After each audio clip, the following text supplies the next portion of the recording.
February 9th, 2022 meeting of the Philadelphia City Commissioners to order. First, I will preserve the order and decorum of these meetings. Everyone in attendance should be on notice that shouting out or interrupting the proceedings will not be tolerated.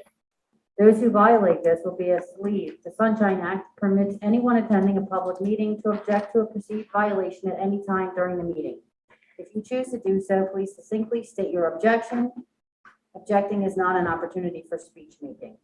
Before we get started, we must swear in our newest Commissioner, Seth Bluestein, who will be filling out the term of Commissioner Schmidt. Commissioner Bluestein, please rise, raise your right hand, and repeat after me.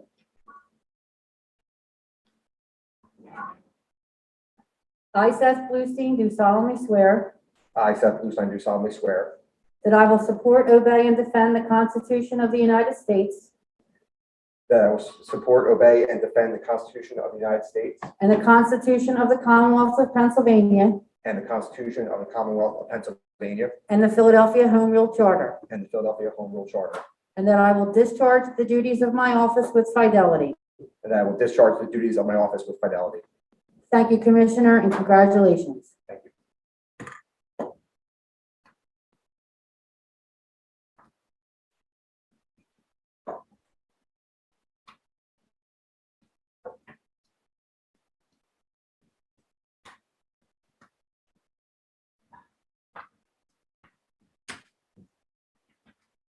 We will now move to public comment. Commenters shall state where they live, or if they're not a resident of Philadelphia, that they are a Philadelphia taxpayer. Public comment is not an opportunity for dialogue or Q&A. It's public comment. A chance for you to tell us what you think. Each speaker shall have 2 minutes. However, I may extend this time at my discretion. All public comments must be relevant or germane to board business. Finally, it is my responsibility to preserve the order and decorum of the meetings. As such, profane, slanderous, discriminatory, or personal attacks will not be tolerated. Is there anyone here for public comment? We will now move to Vice Chair and Secretary Sabir for emailed public comments. Good morning. Morning. Good morning. As of 9:45 a.m., there were no public comments emailed.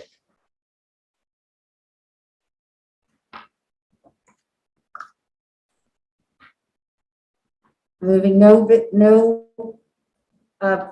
public comment, we will now proceed to old business, and I call on Joe Lynch for a report from the Executive Director. Morning, Commissioners.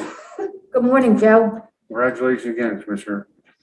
County Board report, committee people nomination petitions will be available starting at noon today on our website at philadelphiavotes.com. Petitions must be printed double-sided or they cannot be accepted. Candidates who are unable to print their petition from the website can retrieve them from our City Hall office, room 142. There has not been any change to the committee person nomination petition schedule. Nomination petitions can be circulated starting on February 15th at the earliest and must be filed by March 8th at 5 p.m.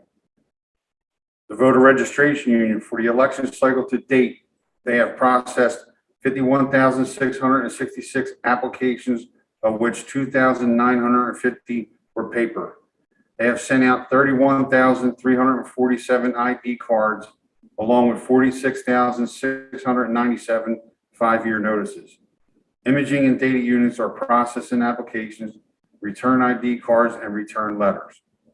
Correspondence unit is pulling deceased from the dupe room.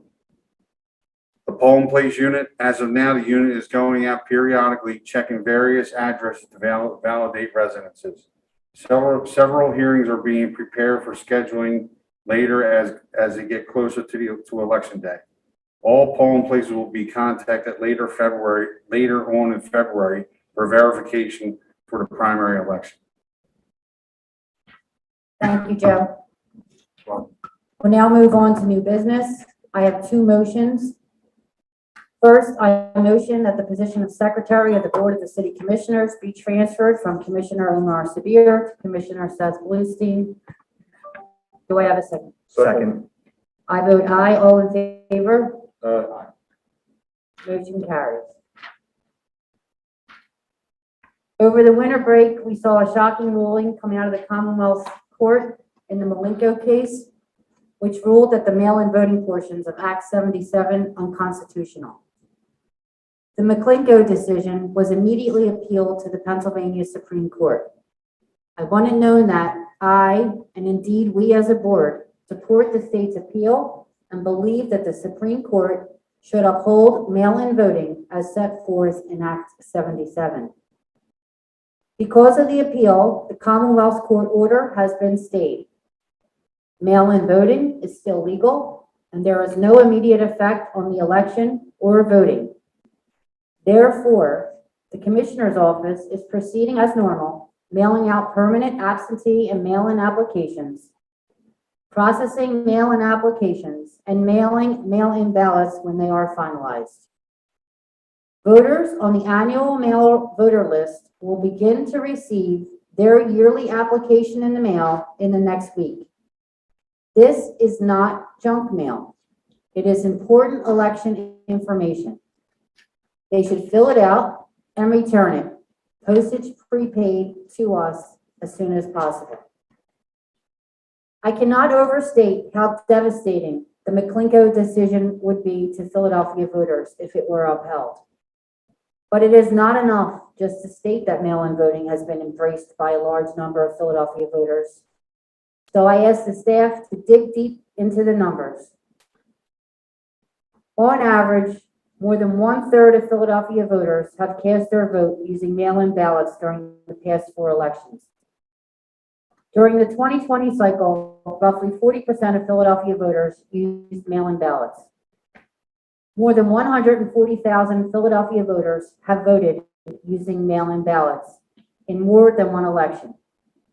More than 50,000 Philadelphia voters have voted by mail ballot exclusively since Act 77 went into effect. Nearly 60,000 Philadelphia voters cast their first vote using mail-in ballots. Despite the pandemic, turnout has increased in the past 3 elections: the 2020 general, the 2021 primary, and the 2021 general, compared with the equivalent election 4 years prior. Without mail-in ballots cast in the past 3 elections, the total turnout would have been lower. In addition, the city has invested millions of dollars towards implementing mail-in voting and doing it right. Some of that was offset by the CTL grant, such as $37,941 for drop boxes, $750,000 in communications, and $5.2 million in equipment. We also are spending several million in non-grant funds to outfit the warehouse for the equipment and to secure the ballot processing center against possible threats. The first phase of these investments you saw in last year's elections, and you will see the result of our next phase during the 2022 primary.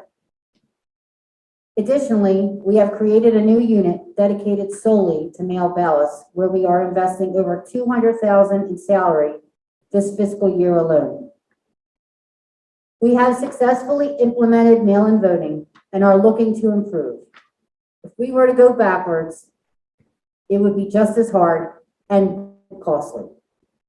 Though mail-in voting is still a frequent target of lies from those who wish the 2020 election had turned out differently, we have not seen the fraud or misuse that is alleged. Instead, we see too many barriers to voting, requirements that some claim prevent fraud, such as the secrecy envelope and the dates on the envelope are excluding legitimate votes every election. I say this all the time, but we need to make it easier to vote, not harder. In conclusion, I and this board will continue to fight, using all legal means, either in the courts of law or in the court of public opinion, to ensure that all Philadelphians can vote in the easiest, most convenient way possible. In the McLinko case, the decision from the Commonwealth Court was wrong.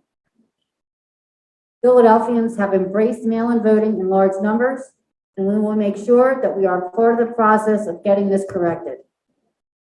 Therefore, I motion that we ask the law department to prepare an amicus brief for the board in the case of McLinko versus Commonwealth of Pennsylvania. Do I have a second? Second. I vote aye. Commissioner Bluestein? Aye. Commissioner Sabir? Aye. Motion carries. Commissioner Bluestein, do you have any items to add to the agenda? I do not. Commissioner Sabir, do you have any items added to the agenda? Madam Chair, if I may, I wanted to take a moment to recognize Black History Month and the leaders that have set the path before us.